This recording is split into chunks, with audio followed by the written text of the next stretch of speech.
네, 대담한 사람들의 뉴스 대담 시작하겠습니다.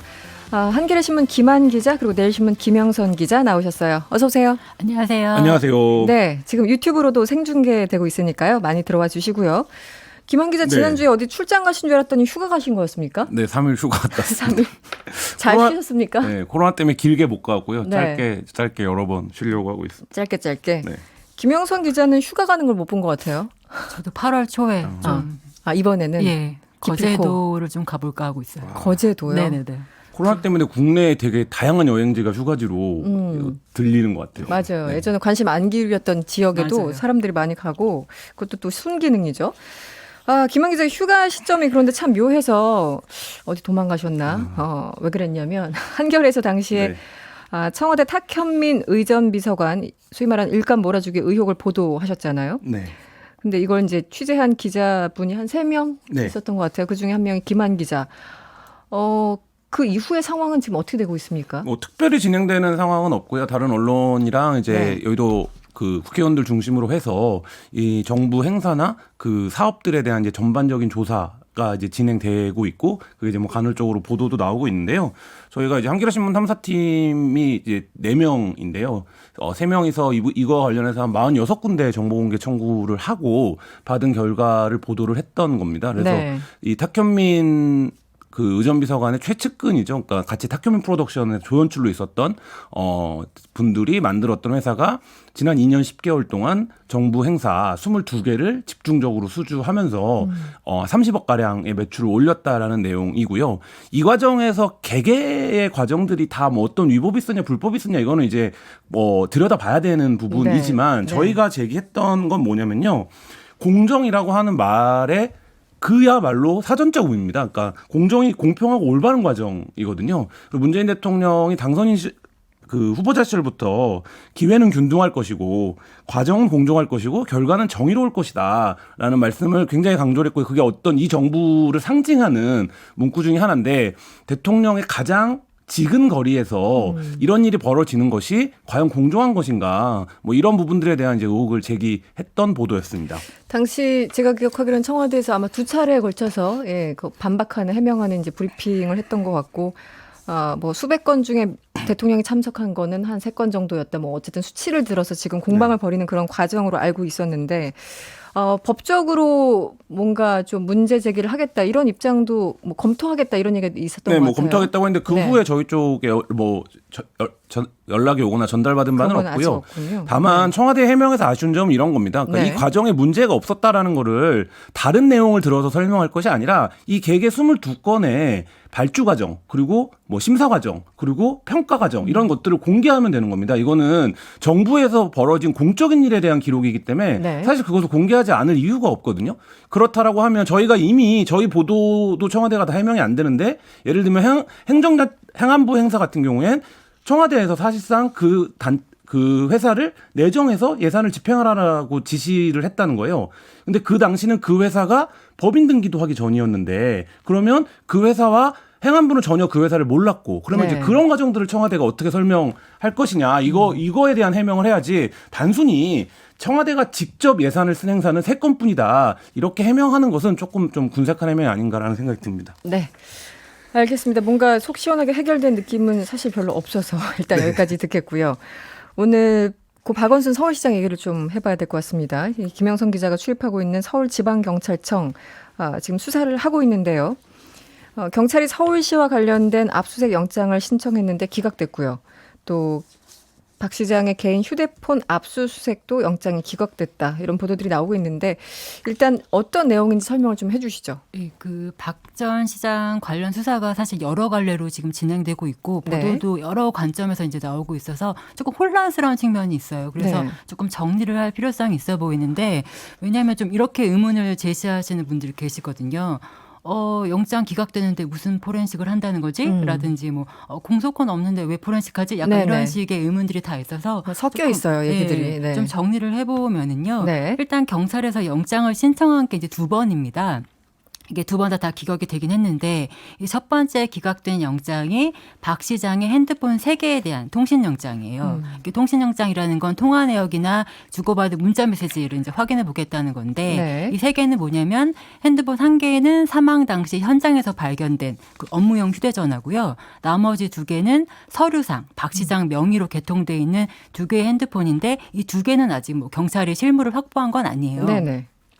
근데 이제 경찰 입장에서 봤을 때에는 어차피 사망 경위를 밝히려면 그 3개를 다 보면 좋겠다 해서 통신영장을 신청을 한 건데 법원이 뭐라고 판단했냐면 이미 타살 혐의점이 없는 상태로 지금 결론이 났는데 네. 굳이 이거를 영장을 발부할 이유가 없다라고 해서 발부를 안 해주신 거고 그래서 지금 경찰이 이미 확보하고 있는 업무용 폰에 대해서만 디지털 포렌식이 가능하게 된 거다라고 이해하시면 됩니다. 네. 근데 이게 왜 영장 없는데 어떻게 포렌식 가능하냐. 네네. 근데 참고로 이 사망 현장에서 이 발견된 폰 같은 경우에는 압수수색 영장 없이도 경찰이 확보를 할 수가 있고요. 네. 그거에 대한 디지털 포렌식은 영장 없이도 가능합니다. 아, 없이도 가능합니까? 예, 예. 다만 포렌식이? 이제 네. 포렌식에서 어떤 결과가 나와도 그 결과에서 확인할 수 있는 것들이 굉장히 제한적이에요. 그러니까 예를 들면 그렇군요. 그 사망과 관련해서 직접 연관된 부분이어야 하고 또 이제 당사자가 없는 상태이기 때문에 유가족이라든지 뭐 법률 대리인이라든지 이런 부분들이 동의하는 데까지만 볼 수 있어. 통신 기록과 관련해서는 볼 수 있어서 그러니까 열람할 수 있는 내용은 영장을 그 받아서 집행한 거에 비해서 네. 굉장히 좀 제한적이긴 합니다. 네.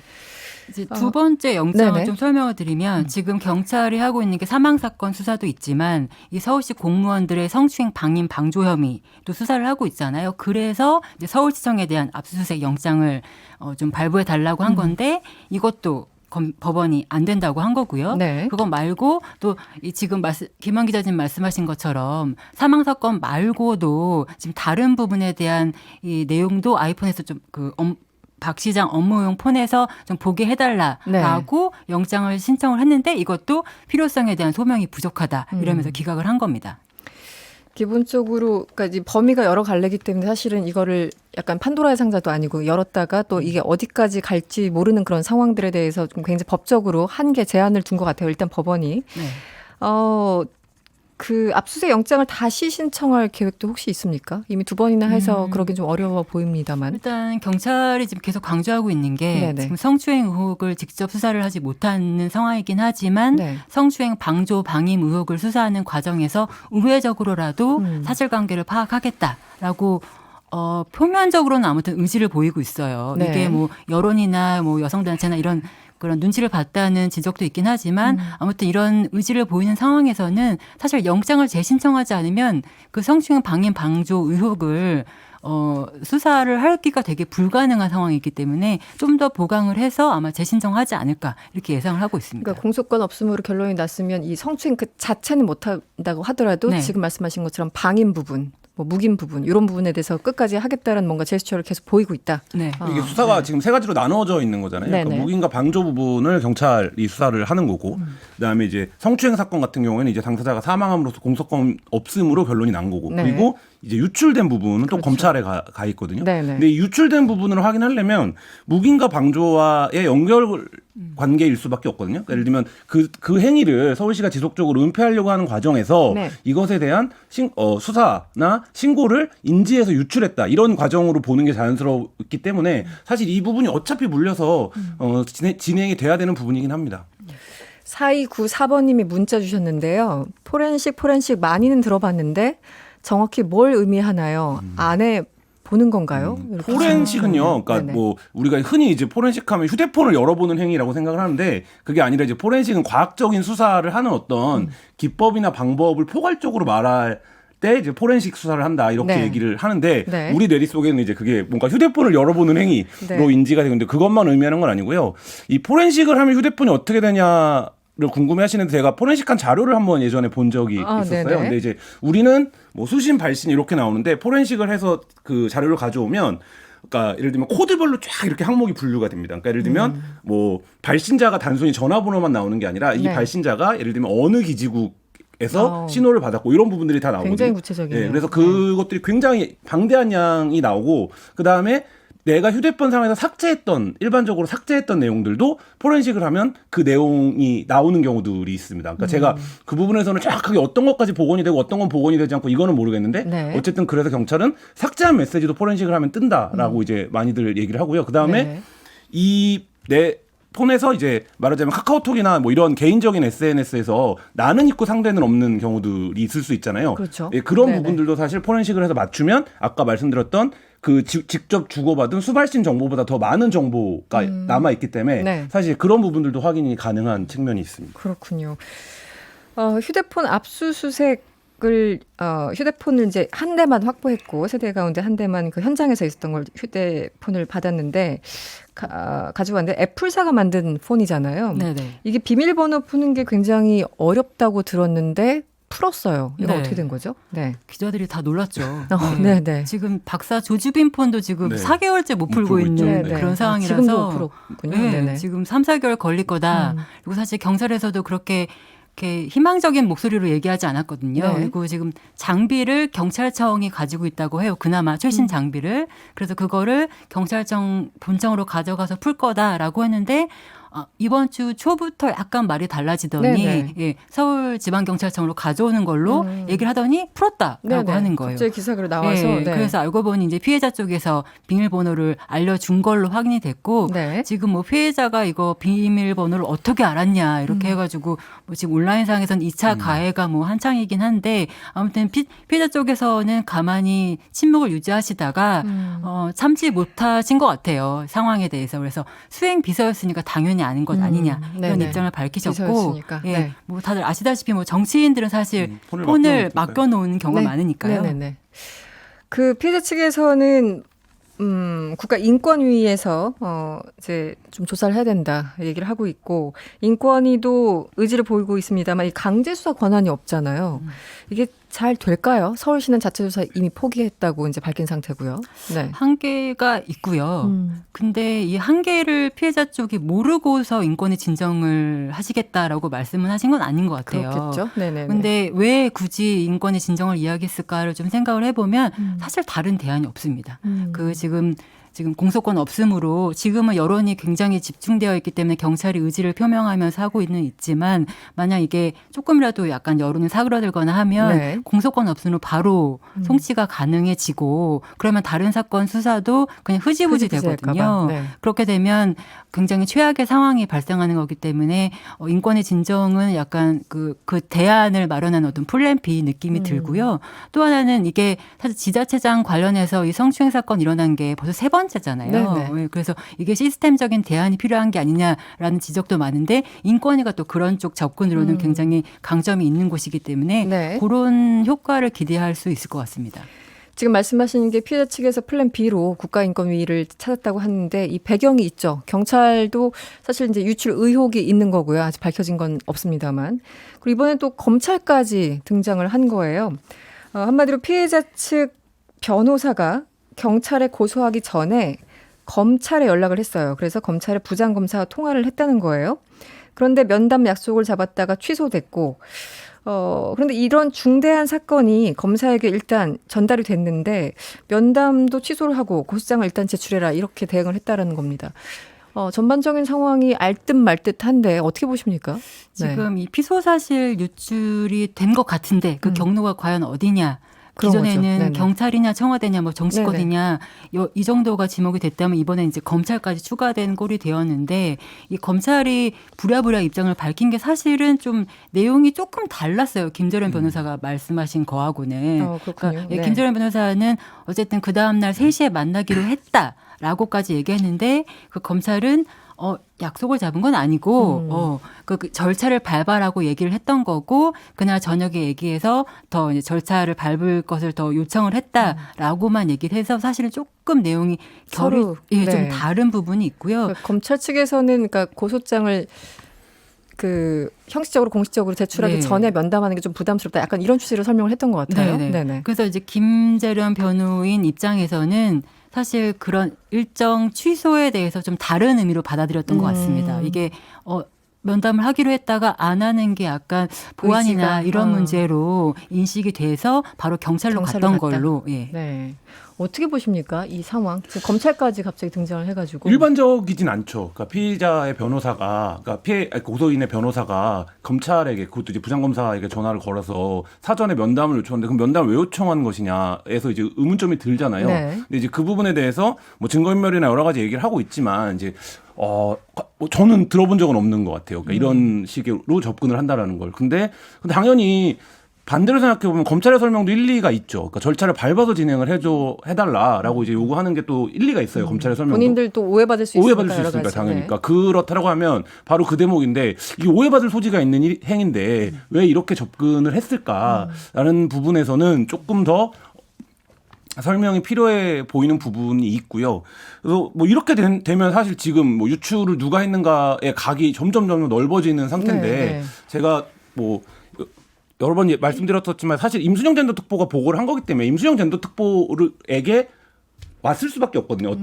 어디서 유출이 됐더라도. 네네. 사실 오히려 그 부분에 대해서 좀 집중을 하는 게 지금 관련된 뭐 이거와 관련된 의혹을 해소하는데 더 효과적인 방법이 아닐까 이런 생각은 듭니다. 유출 관련해서는 어쨌든 임수영 특보가 키를 주고 있다 이렇게 보면은 될 거다. 네. 근데 이 면담 뭐 지금 김재련 변호사와 검찰 측의 설명이 약간 뉘앙스가 다른데 그렇게 말씀을 해주셨는데 이 이제 박원순이라는 이름을 당시 이제 검찰 측에서 어쨌든 들었을 거잖아요. 그 부장이요.